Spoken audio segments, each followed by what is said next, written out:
a little less than a year ago after someone came to us with a complaint that there were illegal activities happening inside the so-called spas.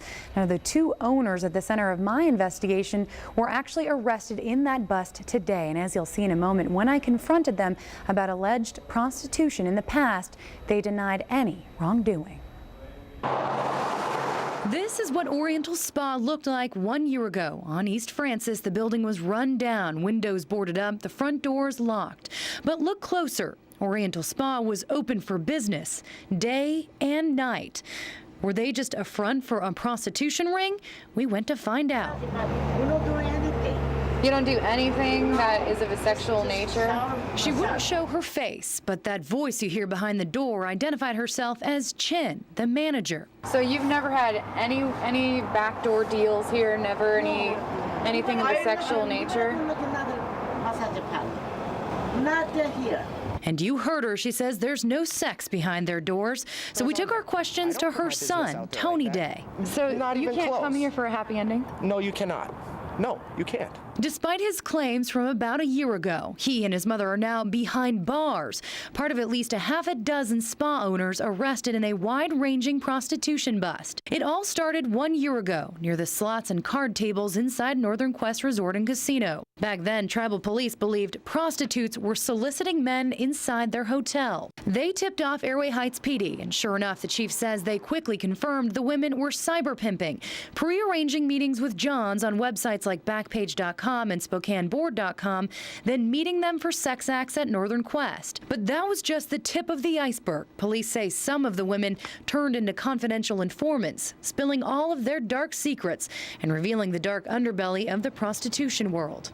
It looks like now we have upwards of maybe 200 or 250 girls. Undercover officers then went into individual spas, including Oriental Spa, checking for evidence of prostitution and other crimes.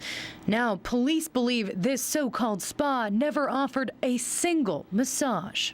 As far as we can tell, we have not found any typical massage type equipment in these spas. So no one was paying for a massage?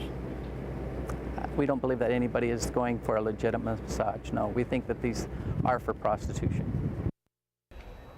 Well, police say at this time all of the spas are open for legitimate business.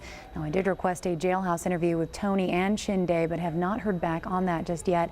I am told at this hour all of the suspects are on a 72-hour hold until prosecutors decide to file formal charges. Reporting live, I'm Chelsea Kopta, KHQ.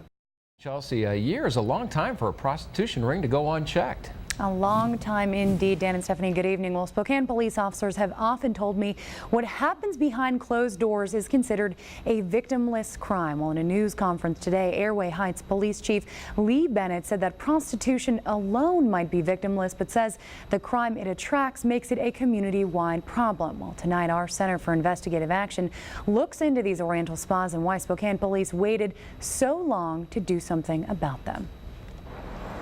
They call themselves massage parlors, stress relief clinics, or health spas.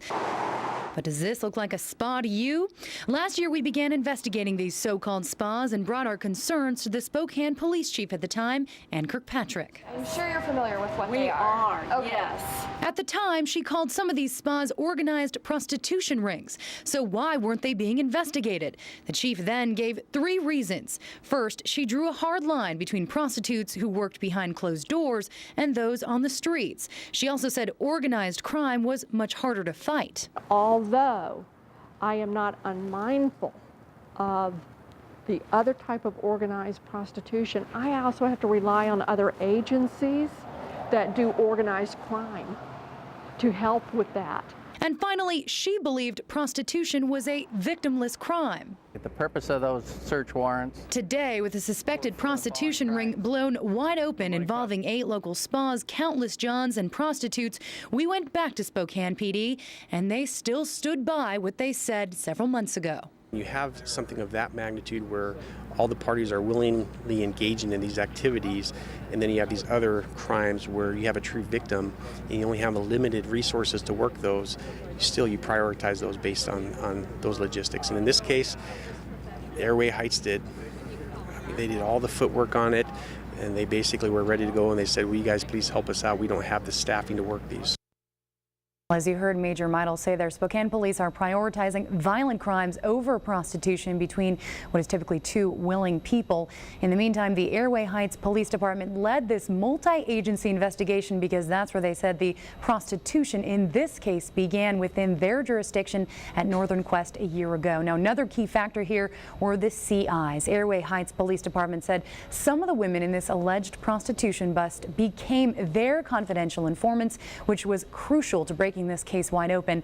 And Major Meidel says this was something the Spokane Police Department did not have in their case. Reporting live in the studio tonight, I'm Chelsea Kopta, KHQ Local News. Chelsea.